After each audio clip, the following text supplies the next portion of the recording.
Everyone wanted Georgia to be on their team because she had that never-ending spirit of optimism. What makes her tick is just being devoted to a cause and seeing things through. There's a certain order in the universe, and some people have it and some people don't. She always had, well, we're going from A to B to C. The next thing we got to do is not F and G, but D. Georgia Herrick Hanson grew up in a large family in New York. I grew up with cousins that were all together every summer. And there's a picture of me in the bassinet and my hand is up here like, go do that. And they always accused me of being in charge since I was born.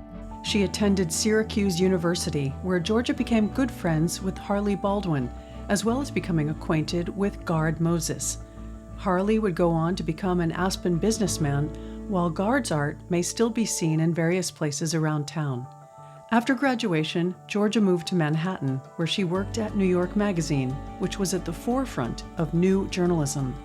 After a stint in New York, she reconnected with Harley.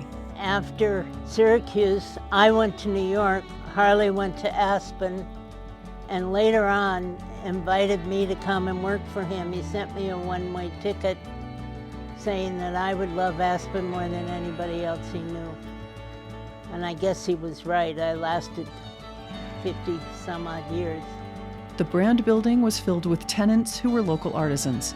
She organized Harley's first exploits in Aspen, and she was really good at getting stuff together. Before long, Georgia was integrated into the Aspen community. I was able to meet and get to know many of the leaders of the town. Harley's vision was seldom bankrolled, so there were often long stretches between paychecks. That led Georgia to find a second job and a new love at the Aspen Furniture Shop. She met and married a local, Monty Taylor. Eventually, Georgia bought the kitchen shop and left the Brand Building for the newly built Durant Mall across town. The kitchen shop was a favorite time in my life. I adored it. It was a fabulous store. Jimmy Buffett would be at the back door singing Georgia on My Mind because he wanted me to open after hours and sell him a stew pot. That's one small example of how much fun we were having at the kitchen shop, and we loved it. Outside of work, Georgia had time for some fun. The Aspen World Cup was a huge community event during this time period, for which Georgia volunteered year in and year out. We just had a team. We had more fun. I mean, the whole community was out there for every single race. And we would all come back every year. We were like a family for a week or 10 days. Georgia's reputation had grown to such an extent that hotel magnate Mohammed Hadid sought her out. It was her first foray into the political process. Hadid bought the Cantrip properties out of bankruptcy. And that was most of the open space at the bottom of Aspen Mountain. And I went to work for him to oversee what turned out to be, I believe, 5 years of approval meetings and an election. And that election was the first time, I think, that the sort of modern way of doing a voter ID, figuring out who will vote for you and going to get them and making sure they get to the polls. We knew every voter in Aspen, and I was figuring out who hadn't voted yet, and we were calling them. And we ended up winning, and the Ritz-Carlton was built. So it was controversial, but successful. She's the one that made it all happen. A great organizer, you know, although just talking with Georgia, she says, I'm not much of an organizer. While her business pursuits were successful, Georgia's personal life hit a rough patch.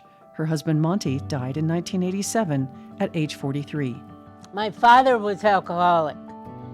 And what happens is that it's the kid's job to make it look like the family is functional.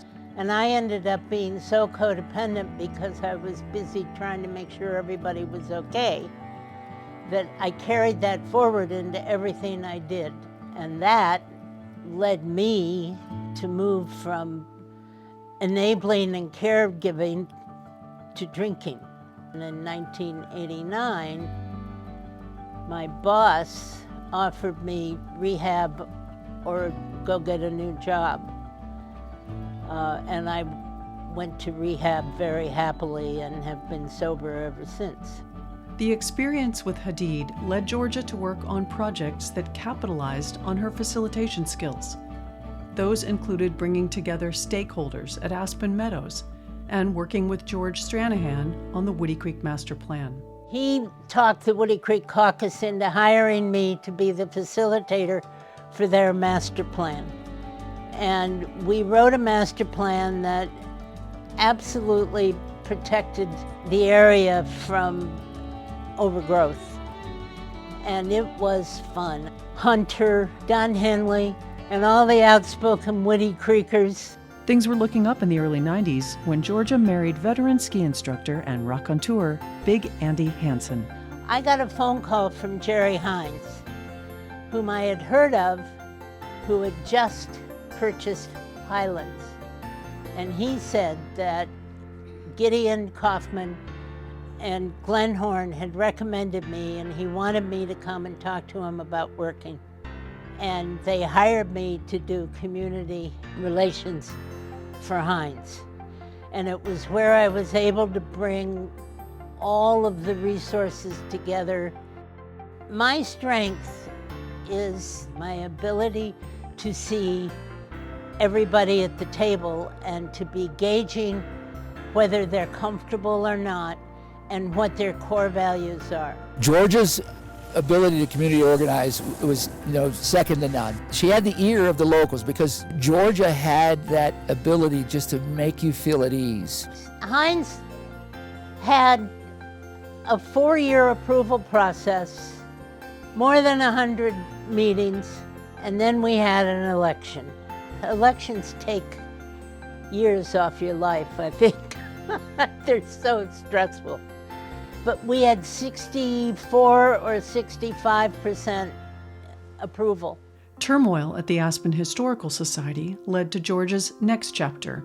I got a phone call from Mary Hayes begging me to go help the Historical Society. When I started, the director had just decided to change the name to Heritage Aspen, all one word, to be modern.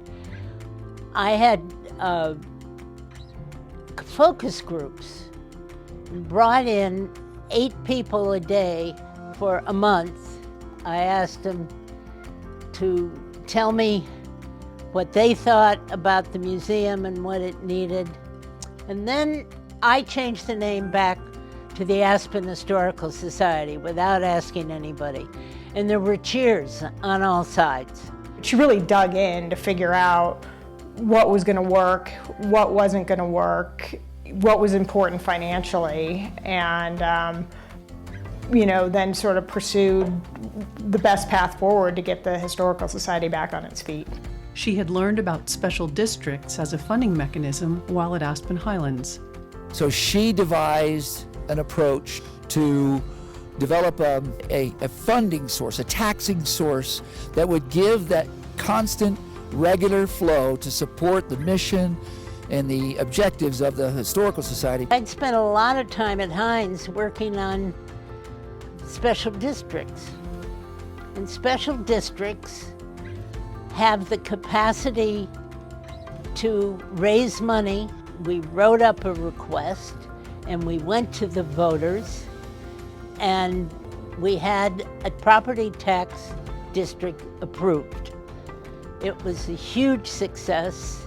Then we moved on to rebranding and we came up with the current logo, which I adore. I hope it stays forever. Obviously, she's put a big stamp on the Historical Society and brought old-timers back into the fold and helped all these big things happen for the Historical Society. The archives is now this beautiful space where it used to be sort of this dark dank space in the basement of the carriage house. The ski museum has been a long-time dream of the Historical Society, decades, and she had a good relationship with Jim Light and Jim Chafin, who were going to do the lodge development up there at the time, and they approached her and said, hey, we want to build you a museum. And really, because of Georgia's connections, that's happened as well.